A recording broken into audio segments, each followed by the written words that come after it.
On this week's episode of Ride the Lightning, the Tesla unofficial podcast, Elon Musk suggests that he's considering Texas as the site of the next American Gigafactory. Tesla updates its car battery warranties. More cameras may be soon put to good use on your Tesla, and more.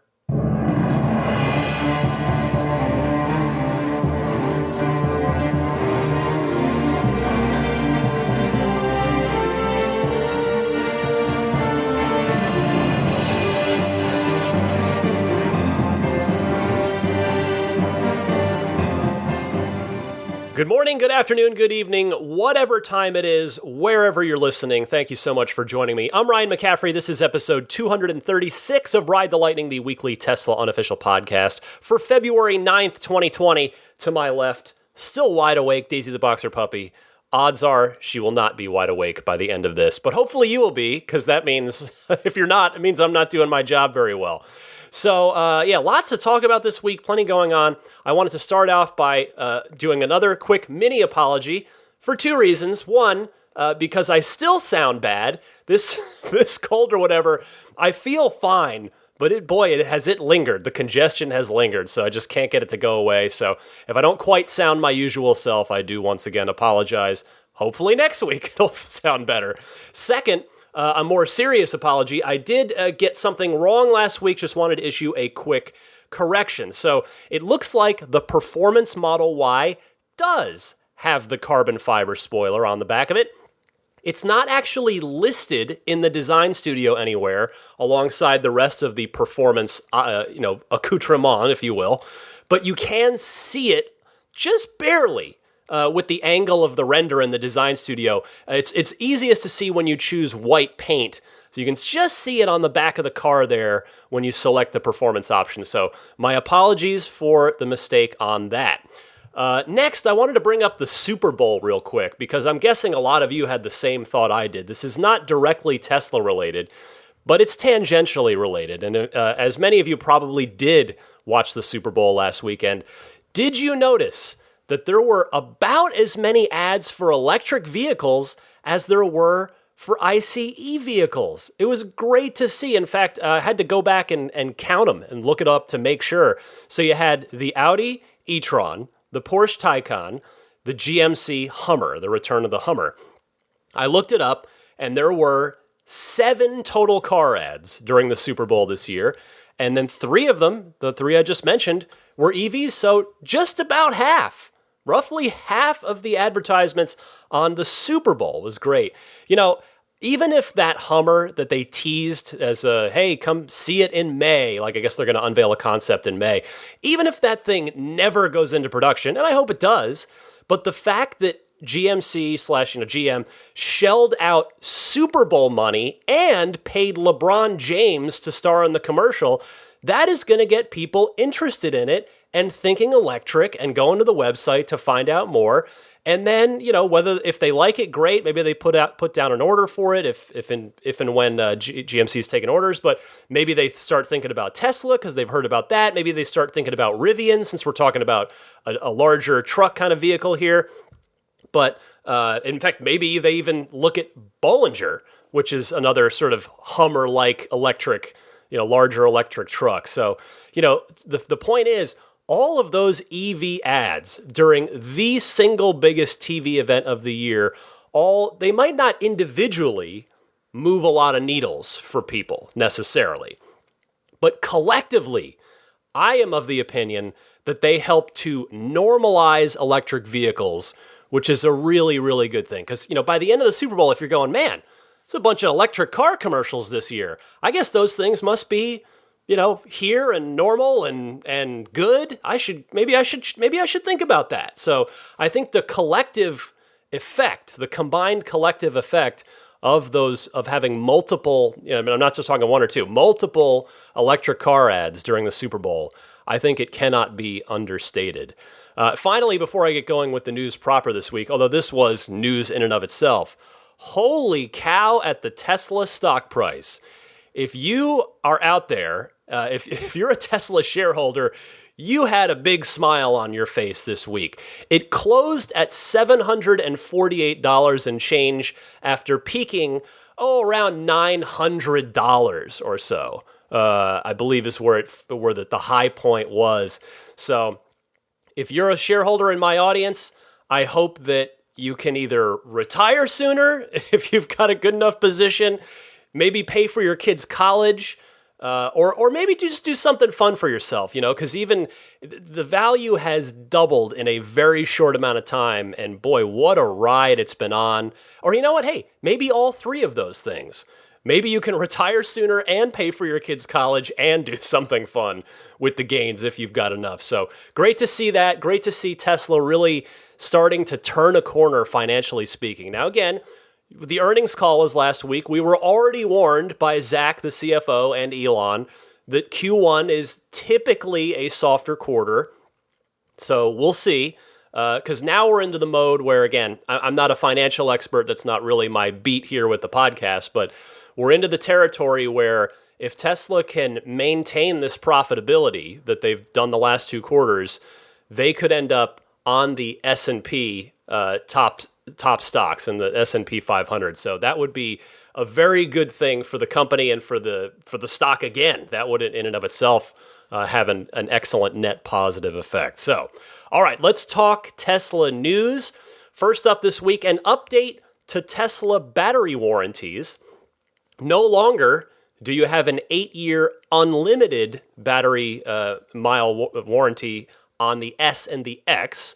I want to give a thank you to No T-Rex Fatalities, the user from the Tesla Motors Reddit, for posting this. Just wanted to give a little credit there. So the S and the X are now still 8 years, but 150,000 miles instead of unlimited miles, and that's whichever comes first, the 8 years or the 150,000 miles. And Tesla is also guaranteeing a minimum of 70% retention of battery capacity over the warranty period. They note, with the exception of the original 60 kilowatt hour battery manufactured before 2015, which is covered for 8 years and 150 miles, but seemingly no degradation guarantee on that. Meanwhile, the Model 3 and the Model Y standard range, or standard range plus, 8 years, 100,000 miles, whichever comes first, with the same 70% minimum battery capacity retention over the course of the warranty period. So again, that's the course of the warranty period. So if you were to hit that in your Model 3 Standard Range Plus, if you were to hit that 100,000 miles in 4 years, that's the extent of the minimum retention guarantee. It will no longer apply once that warranty has been completed. That period has been completed. So that leaves the Model 3 long range and the Model Y long range, or the performance in either case, 8 years and 120,000 miles, whichever comes first, and once again, the minimum 70% retention of battery capacity over the warranty period. So basically the degradation guarantee was added in, and the mileage cap of 150,000 miles or less, depending on the car, was installed. Overall, I don't think this is really much of a downgrade in practice for Tesla owners. I know it is on paper, but I think in practice it's not too much. Effectively, if you look at it, Tesla on the S and the X are covering 15,000 miles a year for 8 years on everything that's S and X, and a good bit, close to that on the long range 3s and Ys as well. So that's a pretty good amount of driving. And really, no one should be down anywhere close to 70% battery capacity after just the 8 years or 150,000 miles, because that has simply not, I say that because that has not been the case even on the earliest first generation Model S's, of which the battery packs, the battery chemistry, everything's come a long way since then. So that bodes very, very well. While we're talking batteries, the next story this week concerns Panasonic, Tesla's partner at the Gigafactory. They posted nice profits this past quarter, specifically due in part to their business relationship with Tesla. This story comes via Yahoo Finance, who reports, quote, Panasonic Corporation reported the first quarterly profit in its U.S. battery business with Tesla, which followed years of production troubles and delays. Quote, "We are catching up as Tesla is quickly expanding production," says Panasonic Chief Financial Officer Hirokazu Umeda at an earnings briefing. He says, quote, "Higher production volume is helping to push down materials costs and erase losses," end quote. Yahoo Finance continues by saying that Panasonic said operating profit for the fourth quarter, October to December, rose 3% to $915 million, beating analysts' estimates, beating analysts' estimates by 49% thanks to the improvement at the Tesla battery business, as well as cost cuts. Well, again, I realize that this is a Tesla podcast and not a Panasonic podcast, but I did want to note this for a couple of reasons. First, the ripple effect of Tesla's success on businesses connected to them. I mean, think of it as kind of the karmic opposite of the businesses competing with Tesla who have been getting their lunches eaten by the Model S and now the Model 3.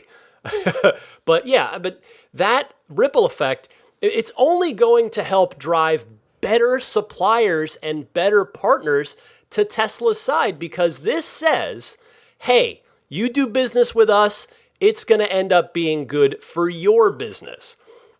And then second, I'm really genuinely happy for Panasonic because as Tesla has gone more and more towards vertical integration in so many aspects of their business, Panasonic has been one of Tesla's longest tenured and, more crucially, most vital partners. Panasonic is arguably the single most vital partner to Tesla's mission, to its business, to everything. So I'm just really thrilled to see this. Good for Panasonic. It's probably going to keep them in a very happy relationship with Tesla for the foreseeable future. I don't think they're going anywhere regardless, because remember, as I said at the top of this story, they are partners with Tesla on the Gigafactory, on Gigafactory 1, or I guess it is now, as it is now referred to as Gigafactory Reno. Next story this week, another handy new software feature is on the way for the Tesla fleet, though to be fair, we don't yet have any sense of when. So Elon Musk responding on Twitter to our very own John from the Silicon Valley Tesla Owners Club. Elon saying yes when asked about getting the side repeater cameras, the same ones that are part of your dash cam suite, your Sentry mode, getting those cameras to activate on the dashboard touchscreen while the car is in reverse. So Elon is now saying, yes, they're going to work that into the reverse process on the screen for a future update. So that should go a nice step further past just the backup camera. And I suspect more than anything else, it will probably help avoid curb rashes more than anything else, which is definitely something that I have heard a lot of Tesla owners not complain about. And I don't mean in a annoying way or anything, but just it has been an issue for people. So that is a feature that will be very welcome by a lot of people whenever it arrives. Now with Elon, when he does this stuff on Twitter, I mean, it's great that he does it, but it's just important to keep in mind that there's no timeline offered here. We've seen it in the past where something like this will be recognized and agreed to on Twitter by Elon, and then it comes like a month or two later. It ends up baked into the software, rolls out in an update pretty quickly. We've also seen it where it could take months, if not a year or more, for it to find its way actually into the fleet. So don't hold your breath for it, but it does appear that it is now on the software update roadmap, which is good news. Also from Elon on Twitter, he was asked this: is it possible that Tesla will be able to create a micro map of every road with all the details, such as stop signs and potholes, that can be used by other Teslas when they drive along the same road? To which Elon replied, again, simply, yes. So the idea of autopilot being able to circumvent potholes has come up. It's come up on this podcast before by you guys in the Ride the Lightning hotline. And boy, is it great to hear it straight from Elon that the autopilot team is thinking about it, because it's important to the autonomous driving movement in general, in addition to just selfishly I don't want to hit any more potholes or blow out any more tires. Because when we reach the point where we're at level 4 autopilot and you can actually sit back and not pay attention, a human can clearly see a pothole and navigate around it, whether the car is on autopilot or not. The driver's paying attention. That's how things are now. But you wouldn't want that self-driving car when you're not having to pay attention, when the technology is good enough for that. You don't want it to just plow right over that pothole and potentially damage a tire, a wheel, or both. So it is cool to hear that Elon and the team are thinking about how to deal with things like potholes. And the next item this week, which is the cover story, if you will, to use an old magazine term, as some of you may know, I worked in magazines for the first 10 years of my career. Another interesting tweet from Elon this week. Unprompted, he floated the idea of another gigafactory in Texas, possibly because he spent some time in Texas this week doing Starship stuff with SpaceX. So he clearly was sort of thinking about Texas, and he was in Texas. And he put up a poll, that literally said Giga Texas question mark with a heck yes response and a no response. And as you might imagine, the yeses took it by an overwhelming margin. And so, I thought about it, and the thought I had was that if it were to happen, because Elon has said before that more gigafactories will be needed here in North America, that if Tesla is to continue to expand their production capability, they will need additional battery production, which can, of course, also double as additional car production at any new gigafactory. So if it did happen in Texas, I would think it would certainly send quite a message, not unlike Giga Berlin. Giga Berlin goes straight into the heart of quote-unquote enemy territory, there in Germany, of all the big German automakers.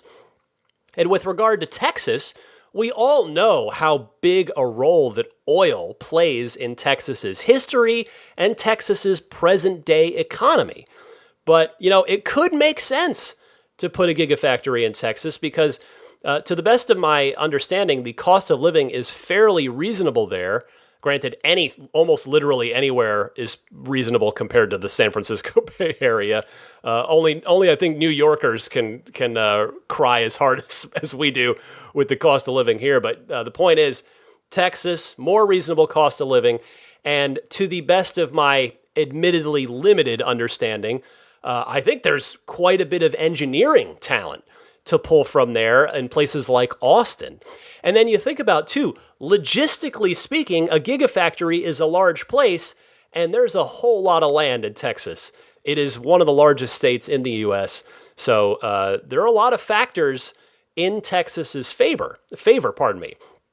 One that's not, though, is the current law in Texas that restricts Tesla from selling direct to consumers. So if it did happen, which, again, likely wouldn't be for at least a few years, they haven't even officially broken ground on Gigafactory 4 in Berlin as of yet, then Tesla, we're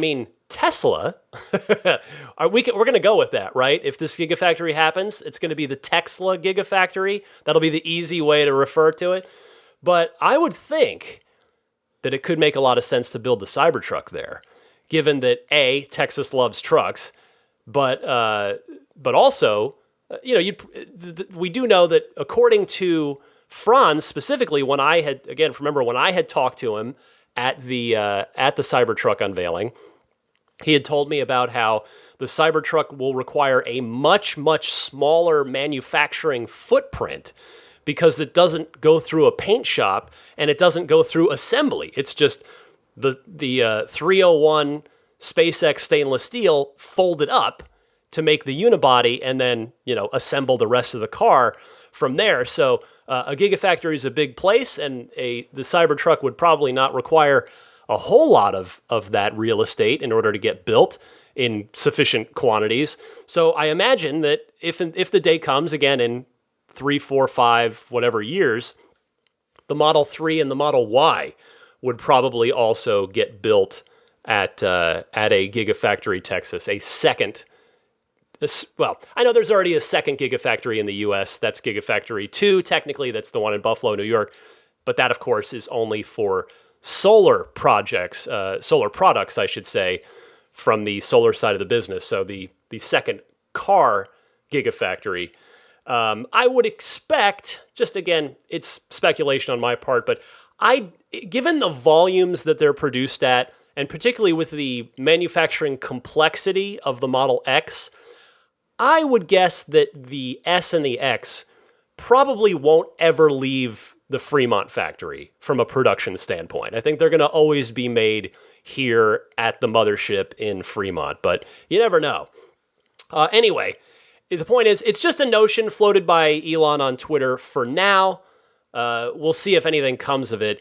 I do know that, I mentioned a moment ago, the current law that prohibits Tesla from selling directly to consumers. If I was the governor of Texas, I would probably be contacting Elon Musk's office now, yesterday, to try and set up some sort of meeting while Elon is in a Texas kind of state of mind, before Elon decides that maybe another state would be a better pick for the next Gigafactory. You are talking about potentially many thousands of clean energy jobs to bring to your state if you are Texas. And again, the idea, the promise of Giga Texas could be made with the reciprocating agreement that state law about banning direct-to-consumer sales of automobiles gets changed. So that could also work in Tesla's favor with this. And what else? Finally this week, one more story for you.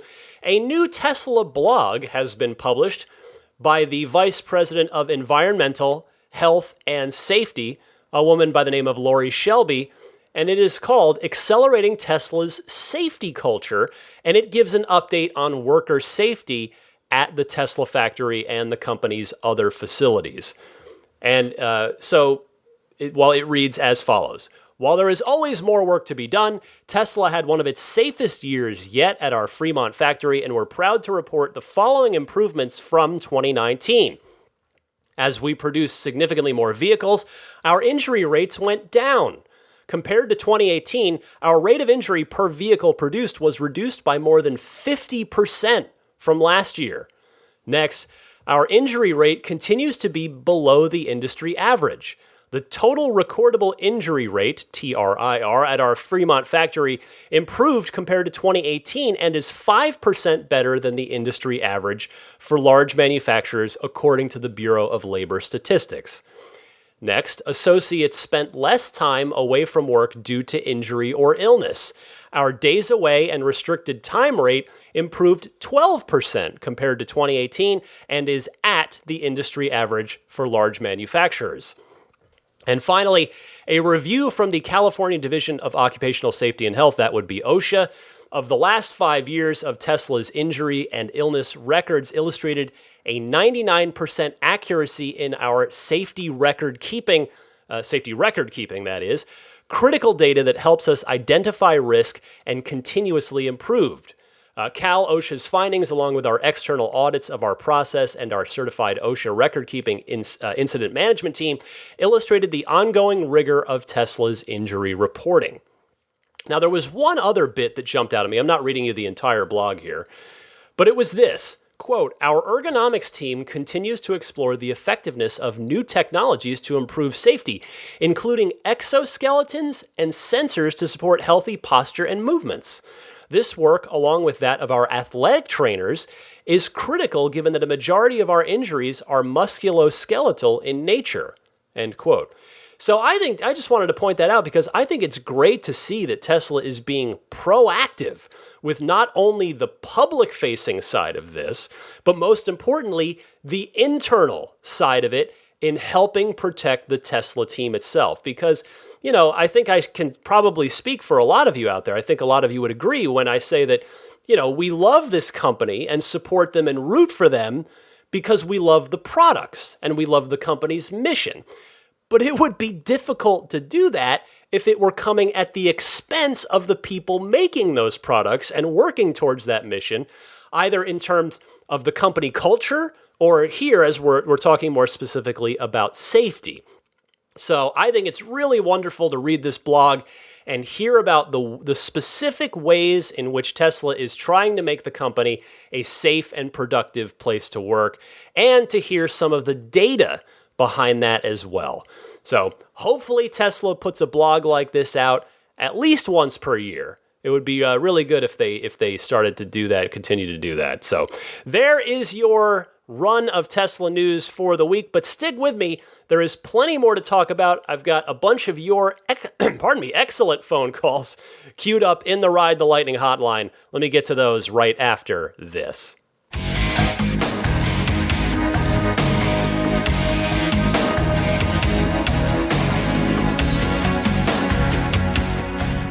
Real quick, before I get to your calls in the Ride the Lightning hotline, I wanted to mention abstractocean.com. So much good stuff over there, and still running that awesome discount for listeners of this podcast. The center console wraps. Also a steering wheel wrap kit for the Model 3 to wrap the sides adjacent to where the airbag is, so you can change the look of that, do kind of a carbon fiber look, whatever you want to do. There's some neat options there. The tempered glass screen protector, the TESLA emblem for the back of your car if you want to go a little roadster style back there. You've got a ton of cool lighting kits, including those awesome puddle lights where you can do one of the Tesla logos, the 3SX or the Tesla T logo itself. All kinds of great stuff. And that discount code, 15% off of your first order. It's RTL Podcast. Get everything piled into your cart. You're going to want to get it all in there since this is a one-shot deal on this discount code. Pile up everything you want in your cart, get there, and then use that coupon code RTL Podcast, all one word, at abstractocean.com. All right. The February Patreon exclusive bonus episode is up.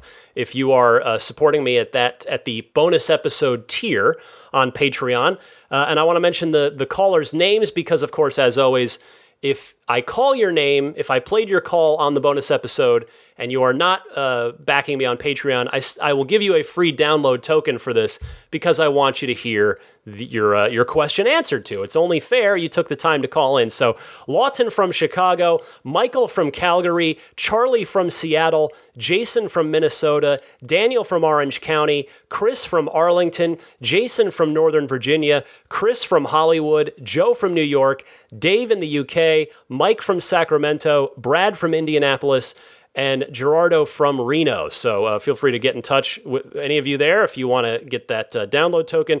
For everybody else, I hope if you are not already backing me on Patreon, that maybe you'll consider it, since one of the perks you get is that bonus episode every month where I do all the extra awesome phone calls that I'm not able to get to during the regular weekly shows. All right. Speaking of that, let's do, I've got 10 of them queued up here, lots of great stuff. And if you want to call in, I really welcome your calls. I encourage your calls. I think it adds a lot to the show to hear from you folks. So please do call in. Please keep it to 90 seconds or less, a minute and a half or less if you do call in. And you can call in one of two easy ways. Either use your smartphone's built-in voice recording software, record that 90-second or less question, and email that file to me at teslapodcast@gmail.com, or you can call and leave that 90-second or less call on as a voicemail on the Ride the Lightning hotline. All you got to do is dial it up. It's toll free. The number is 1-888-989-8752. That's 1-888-989-TSLA. And if you know someone special with an upcoming birthday, anniversary, graduation, or some other special occasion, you can give them a unique gift of recorded voices from friends and family telling them why they're special. The recordings can be podcasted or put onto a keepsake if you like. Visit lifeonrecord.com to learn more. Let me kick it off with Dave from Fort Pierce with a helpful suggestion for owners of MCU-1 Teslas. Go ahead, Dave. Hey Ryan, Dave from Fort Pierce with a pro tip for Model S and X users that have MCU-1 in their car where they can't get release notes, browsers, or view the vehicle manual anymore. This comes from DJ Hazy on Reddit, and he has figured out a brilliant way to make this work. So first, what you want to do is do a reset of your MCU, holding the two buttons, and remove your USB drive, or any USB drives you have. And then step one, open up your browser and type in 127.0.0.1:8000 and navigate to it. Once you see, quote, this web page not available, browse to the page of your choice.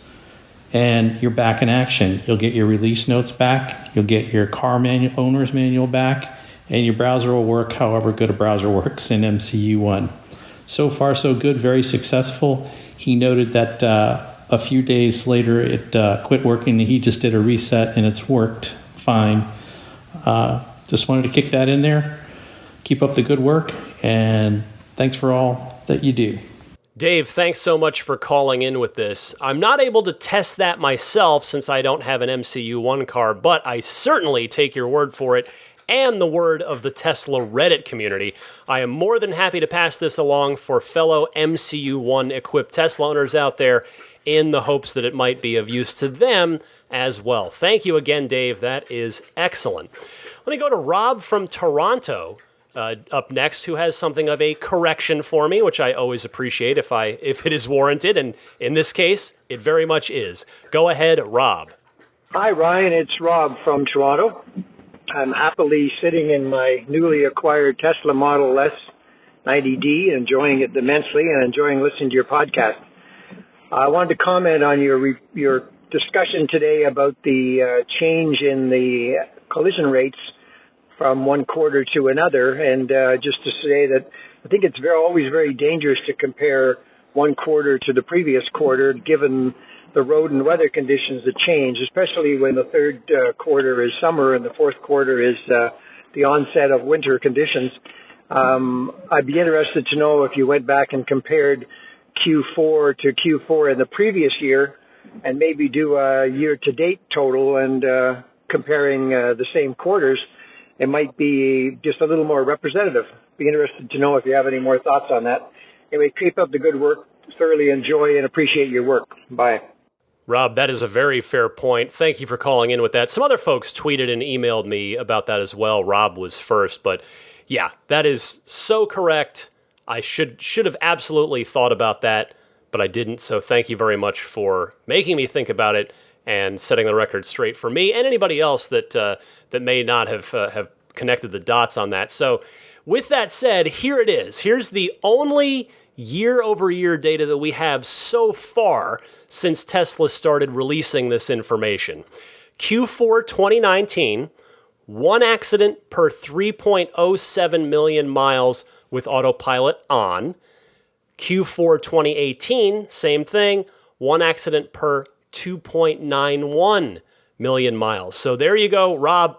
Your point is validated. Without autopilot, a Tesla experienced one accident per 2.1 million miles driven in Q4 2019 versus one for every 1.58 million miles driven in Q4 2018.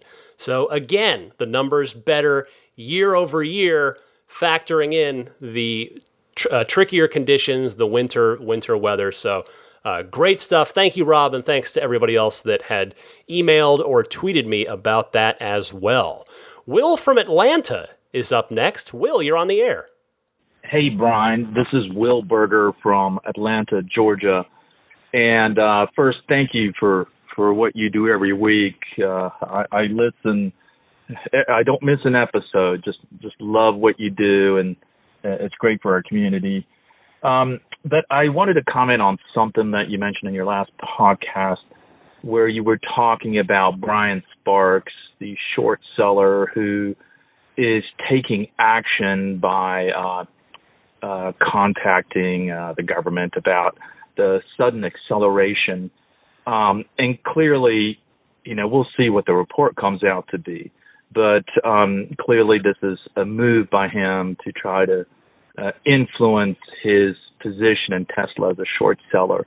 And this is actually illegal. This is called short and distort. There's nothing wrong with being a short seller, but when you actively go out and try to influence the market, then it's a very serious thing. And if you look it up, you can go look at Investopedia and look up short and distort.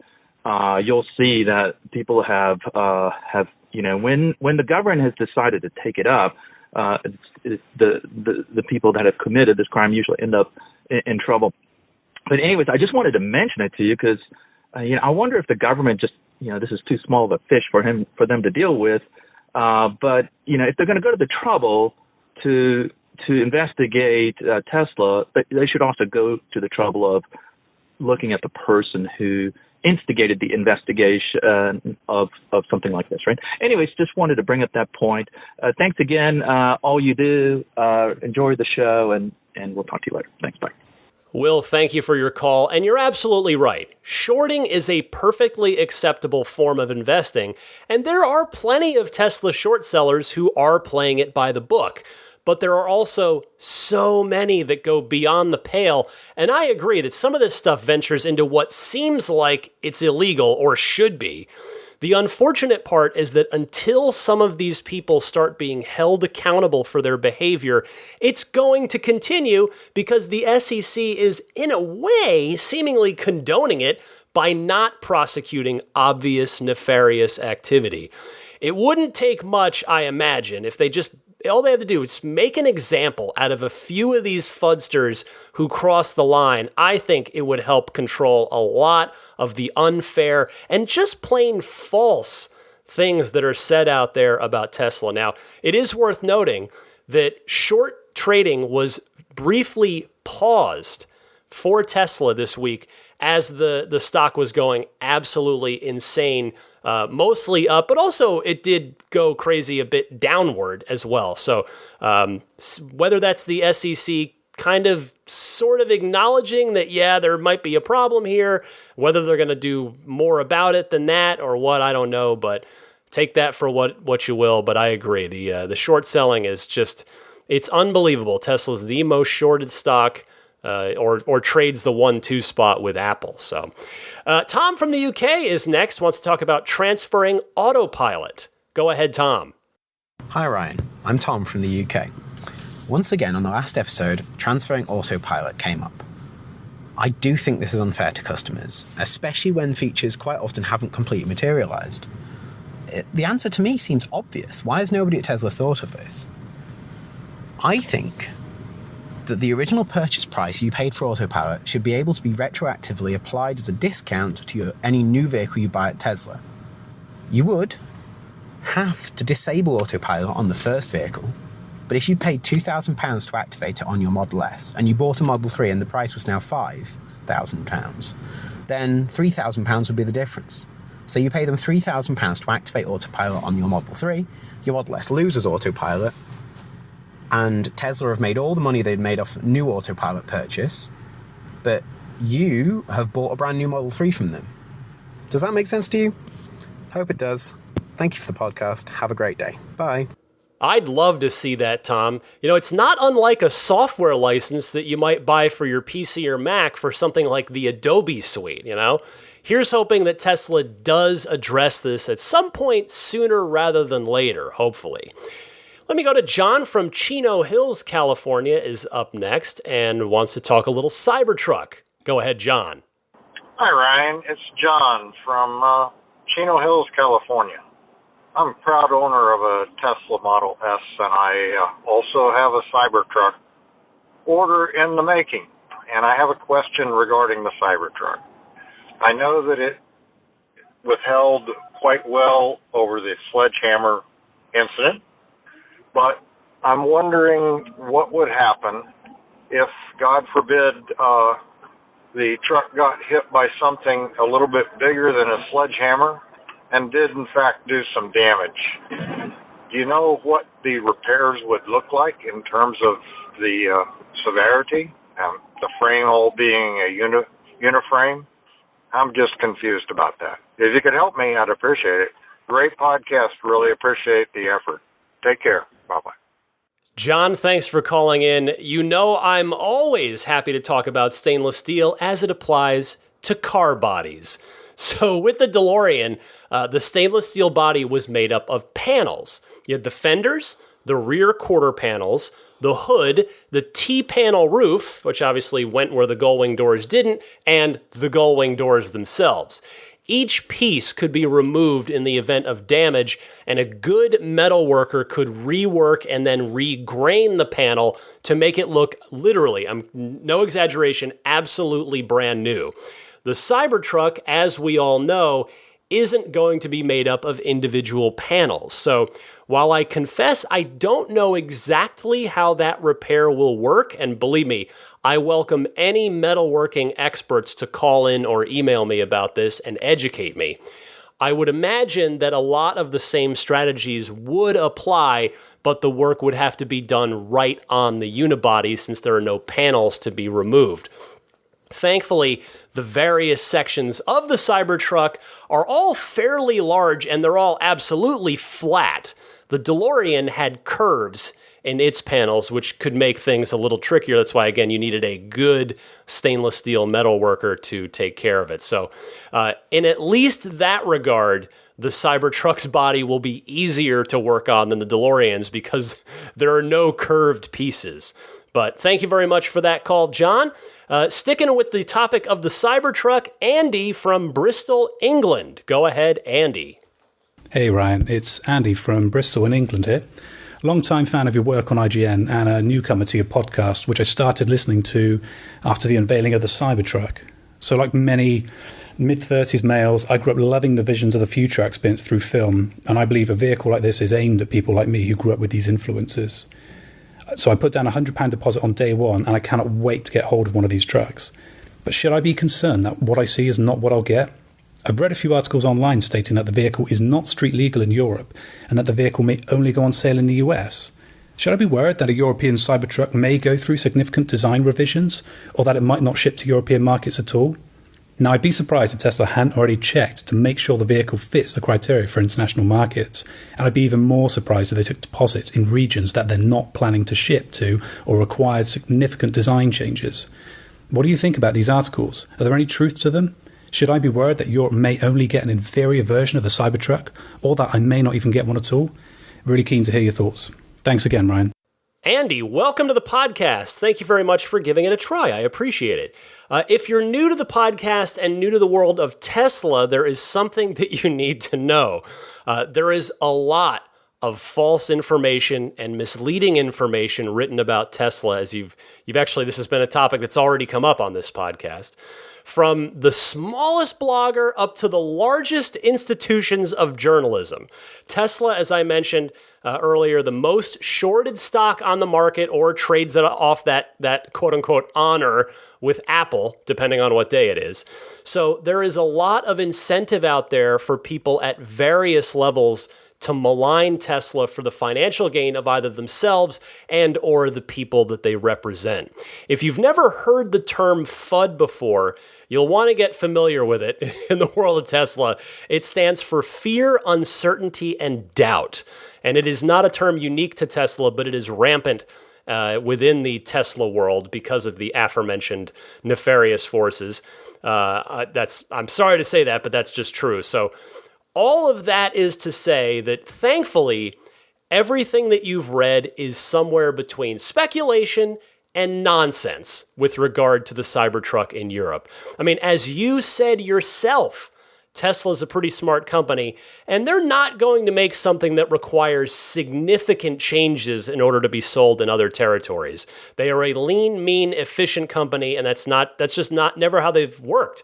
You know, some changes are unavoidable, yes, like, for instance, Canadian Teslas they're not the exact same as American Teslas because they require labeling that's, labels on the cars that are in both English and French. But I would not worry that you've given Tesla a 100-pound loan that you're never going to see a return on.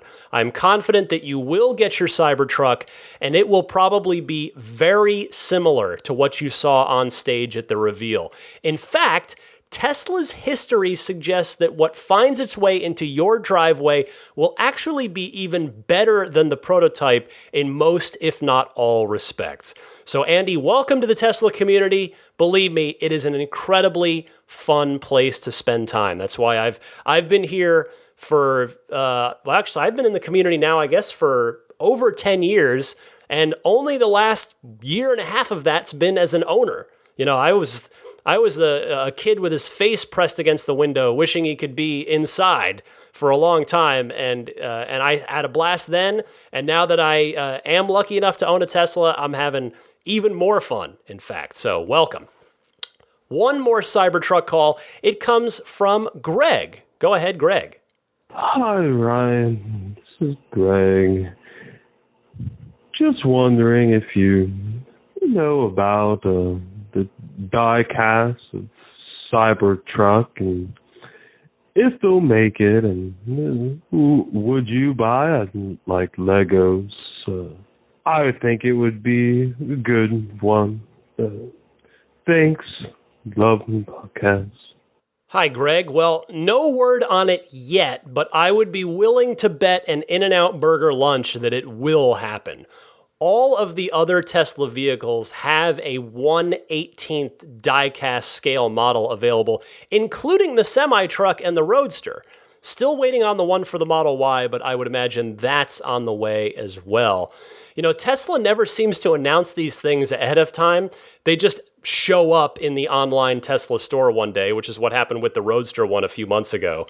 But the Cybertruck is so popular, it's such a huge hit for Tesla already, that it's bound to happen. It's absolutely bound to happen. And I'll tell you, even though I'm not buying a real one because of how big it is, I could fit a 1/18th scale die-cast one in my house, and I would definitely be interested in a die-cast Cybertruck, especially if it's made out of stainless steel. So let's see how accurate Tesla wants to get with it once they do get around to making the die-cast version. An anonymous call next as, what do we got? Three more calls here. So, anonymous call, you are on the air. Hey, Ryan, what is better for my Model 3, max charging or stopping at a supercharger? If I have that option to make a whole trip without a supercharger by max charging, is that a better option? Well, I imagine you're not the only person that might be wondering this, so I'm glad you called in with it, and I am happy to help you. So go ahead and do the maximum range charge, because honestly, that's what it's there for. The trick is to do your best to not leave the car sitting at 100% for very long. Ideally, you would charge it to 100% and then unplug and head out right away. And the reason for that is it's better for the long-term health of the battery. I hope you have an excellent trip, and thanks so much for calling in. My penultimate caller this week is Will from the UK, who wants to talk about supercharging in his Model X. Go ahead, Will. Hi, Ryan. It's Will Brockback in the UK. Just sitting in my Model X 100 kilowatt hour battery pack at a version 2 supercharger in the UK. I've been pulling 120 kilowatts max for about the last 10 minutes. And it made me think back to last year and the upgrade that was going to happen. An article on Clean Technica of April 26, 2019 says that Model S and X cars with 100 kilowatt hour battery packs are going to get speeds of up to 150 kilowatts max when they're the only car charging in a version 2 pair, as I am now. Clearly, this has not happened, or at least not happened to my car and this charger. And I'm running the latest firmware, and I'd imagine this charger was the latest firmware. It's one of the busier ones in Britain. Any ideas at your end on where the 150 kilowatt max is? Anyway, appreciate your feedback. Thanks very much. Cheers. Bye. I wish I could be more helpful here, Will, but I confess that I am empty-handed on this one. I went and read the same article that you did after I listened to your call, and sure enough, Clean Technica, who is, by the way, a reputable outlet, specifically says in that piece that Tesla reached out to them with this, and that it would be the Model 3 long range and the S and the X 100 kilowatt hour packs. The only thing I wonder about for you is whether or not the pack was at a low enough state of charge when you plugged in, and also if the battery had preconditioned to the ideal temperature en route to the supercharger. Because both of those things have to be in effect in order to receive the maximum charge rate. And that's the case for an S or an X on V2 or V3. It's the case for anything. A Model 3 on V3 or on V2, that is the case. So from my experience, the highest charge rate that I saw on my recent trip to Arizona over the holidays was 223 kilowatts. I actually had it on film. I was able to go back and check because I wanted to record it and post it on my Instagram in case I actually hit 250, but I only got up to 223 at a V3 supercharger, and I had preconditioned the battery according to the car, and I arrived with about 12% charge. So I think I would have needed to be at an even lower state of charge to hit the full 250. So I hope that just maybe one of those two reminders might be of help to you. Finally this week, Chad from Concord calling in about hardware 2, hardware 3, and supercharging, etc. Go ahead, Chad. Hey, Ryan, this is Chad out here in the East Bay, Concord, California. Got a question for you, a thought regarding the innovation and the speed at which technology progresses with specific regard to hardware 3, which is being rolled out, and also V3, which I believe Elon said 2020, all the V3 chargers, it's going to progress more and more rapidly, rolling out the upgrades. And my thought is, with how fast technology moves forward, once we all get our hardware 3 updated, and once the V3 superchargers are updated, what's going to happen when literally all of a sudden hardware 4 is ready, or hardware 3.5, or the next level of charging speeds are ready? And I was wondering what you think about that as a possibility, or if they're going to have to stagger or slow down the progress, because it seems to me that I thought it was on your show, but I can't remember. But it seems to me that Elon was talking about already advances in processing and speed of computer on the car with what comes after 3.0. And can they really just keep rolling that out as quickly as they can make it when maybe the fleet isn't updated to 3.0 with those full self-driving members? So that was my thought, my question, kind of what I'm thinking about. I'd love to hear your feedback. Thanks. Hey, Chad, this is always an interesting topic and a particularly relevant one for when it comes to Tesla, a company that, as you are well aware, is not known to sit still for long. Ultimately, everything that Elon does, and I'm basing what I'm about to say on my impressions of him from from covering him and the company for almost the last 5 years. Wow, I didn't even realize this podcast is going to turn 5 this summer. 5 already. It's almost ready for kindergarten. And by the way, and I'm also basing this on my impressions of him in person from when I got to do my interview with him, both during the interview and in my bit of off the microphone time afterwards. But anyway, I get the sense that everything Elon does is completely in service to Tesla's mission and SpaceX's mission. I know that sounds cheesy and it sounds trite, but I really do believe that with him, it's true. And I think his actions have backed that up. So that's why Tesla won't rest, and they're always going to move forward. I mean, hardware 3 darn well better be good enough to handle full self-driving, because Tesla has already claimed that once with hardware 2 and had to walk it back. From the autonomy day last year, we know that hardware 4 is likely 2 to 3 years away. And, where is Tesla going to be on the software side with full self-driving in 2 to 3 years from now? Who knows? And what will it be functionally capable of in a day-to-day sense with hardware 4 that hardware 3 isn't? So, is it going to be up to full level 5, no steering wheel kind of full self-driving? Maybe something else. I don't know, your guess is as good as mine. And, maybe hardware 4 will be upgradable in the existing fleet, but maybe not. There are no guarantees of that, but the mission must be advanced. And by the way, the same with supercharging. We already know what's going to happen there. Cybertrucks and maybe Roadsters and all the other cars built in a couple years from now might get to be able to do V4 supercharging. I mean, Elon already mentioned as much at the Cybertruck reveal, and maybe the rest of the fleet does get left behind on that. But the good news is what we have now is still the top thing, the best thing, and it's still really good. And it's a good incentive for people to upgrade their Tesla in a car that really is otherwise not particularly loaded with good reasons to get rid of it, thanks to those monthly free software updates that we get that add new features for $0 and 0 cents. So the point is, the future won't wait at Tesla. I'm very confident in that much because they've got crazy big goals to achieve. Great call here, Chad. Thank you very much. Thanks to everybody that called in. I always appreciate it. And again, I welcome you. I invite you to call in. I gave you the call-in info at the top of this segment. So hopefully I'll be hearing from you soon. And we'll do, of course, more calls on next week's show.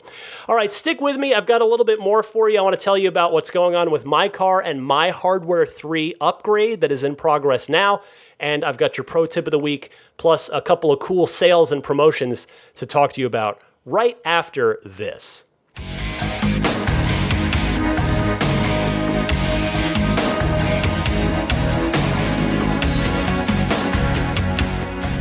As I mentioned 1 or 2 shows ago, I had an appointment to take my car in for service for 2 things. One, I'm getting the updated battery breathers. So depending if you have a car, have a Model 3 specifically, that makes loud clunking sounds, particularly at cooler temperatures and typically on elevation changes. So I've seen it like when I'm turning downhill or like pulling up into something and it's cool out, and you'll hear and almost feel this clunk, seemingly over, at least with my car, near the driver's, like under the driver's feet.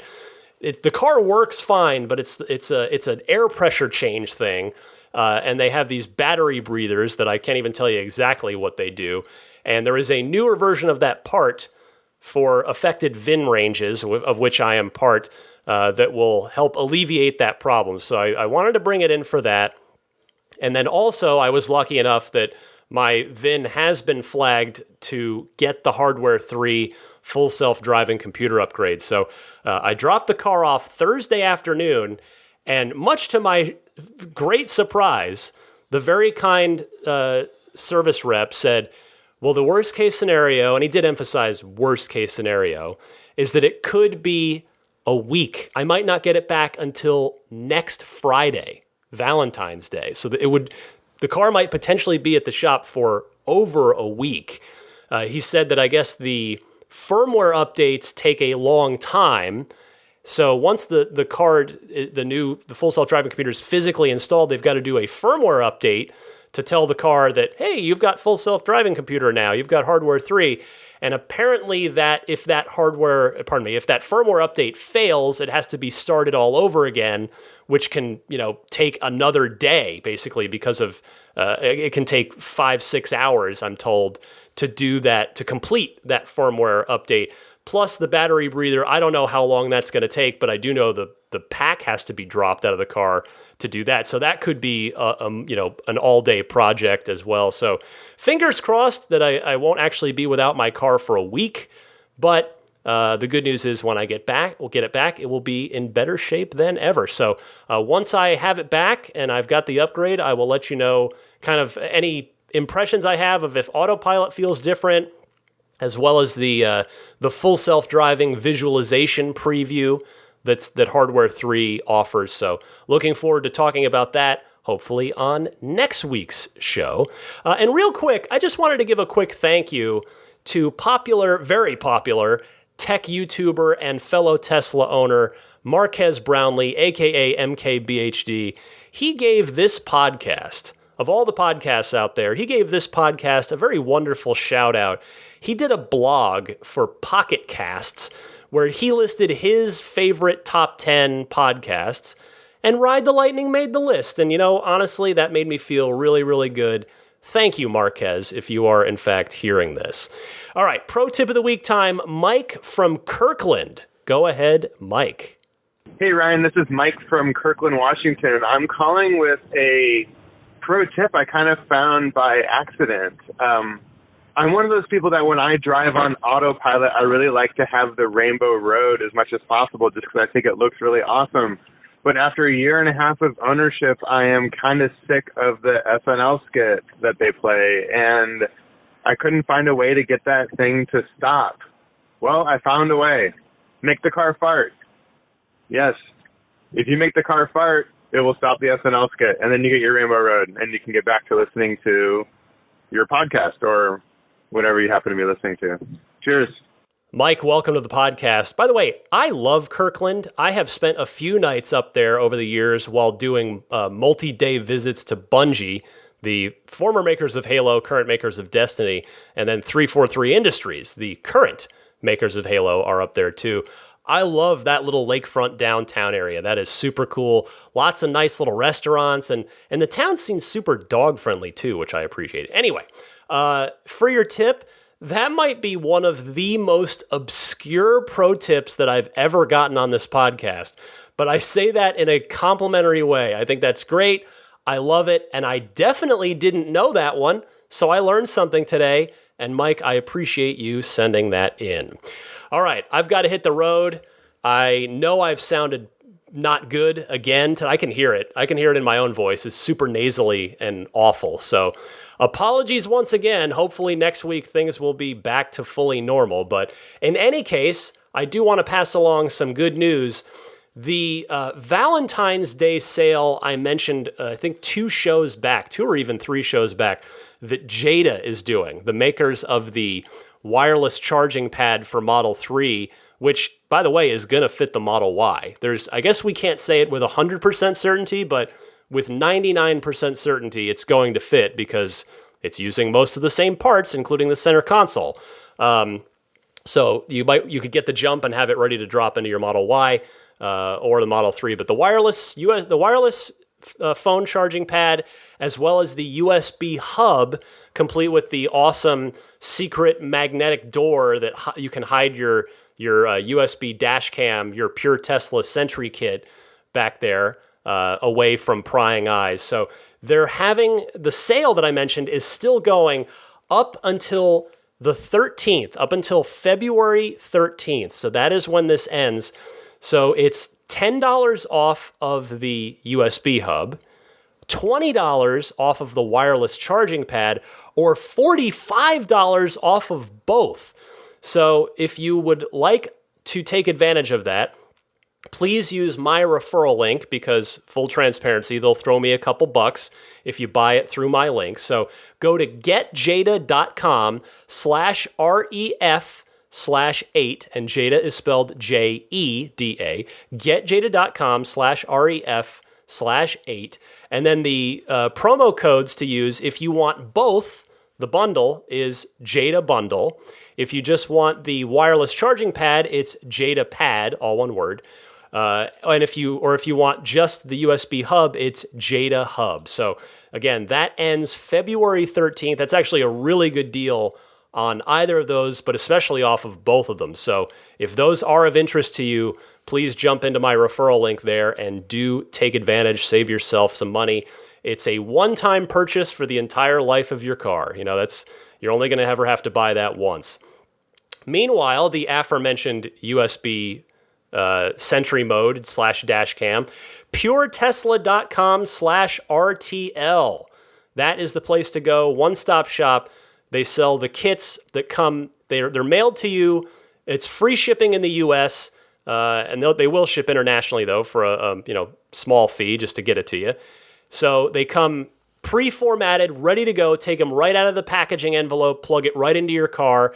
128 gig kit for $49 or 256 gig kit for $69. And again, this uses via a USB adapter. It uses a micro SD card that is designed to be read and written to over and over and over all the time.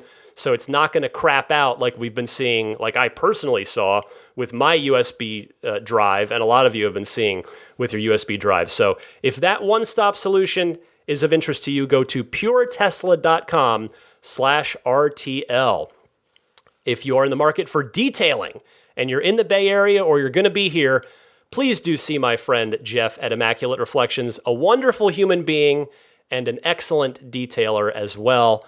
He's really, really good at being both a human being and a detailer. I mean, it's like I said, we were introduced to each other a while back, and his work is clearly good, but he turned out to be just a wonderful person as well. Someone I have absolutely trusted with the most valuable, or at least the most expensive thing I own outside of the house is my Model 3. So he's taken great care of it. And I encourage you to do the same with him with your cars if you're interested in either, there's paint correction, paint protection film, ceramic coating, any of that, all of that. Learn more at his website, irdetailing.com. That's short, of course, for Immaculate Reflections Detailing.com. irdetailing.com. All right, almost done, almost there. Finally, I have to give my obligatory plug for the Patreon. I mean, this is, in all seriousness, it is the Patreon that keeps this show going because, it does take a lot of my time, a lot of my energy. I love doing it, but the support on Patreon is what allows me, it is what justifies the continued amount of time and energy and enthusiasm that does go into this. So if you feel like I've earned your support, you can pledge any amount of money per month that you want. There are different tiers. $5 a month, you'll get early access to each week's show. $10 a month, you'll get that bonus episode that I mentioned earlier and the early access.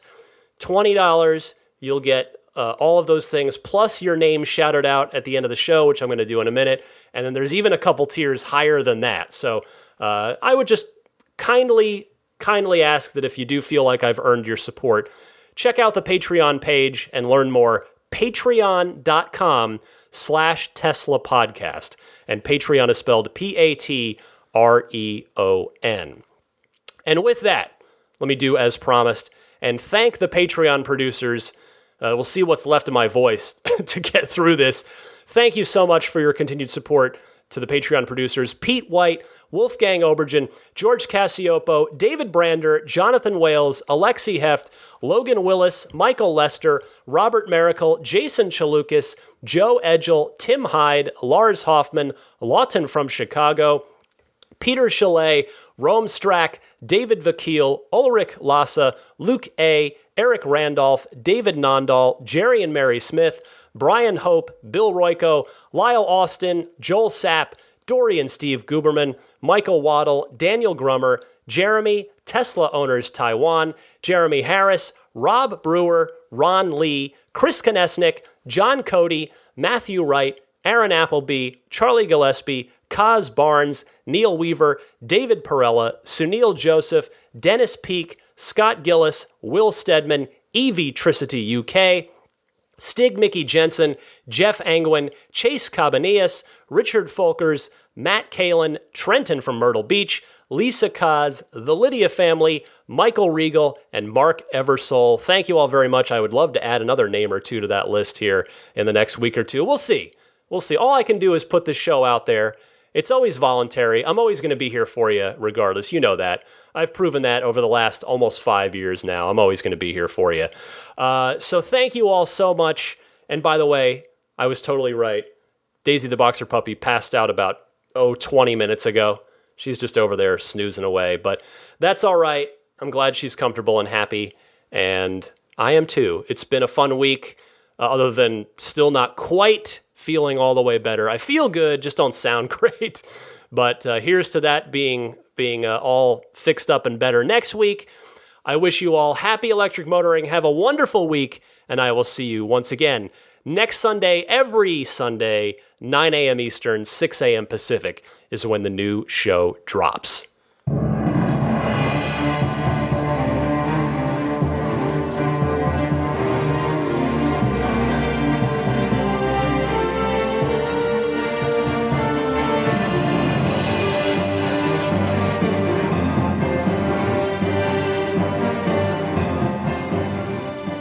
I mean, I think a Tesla is the most fun thing you could possibly buy ever.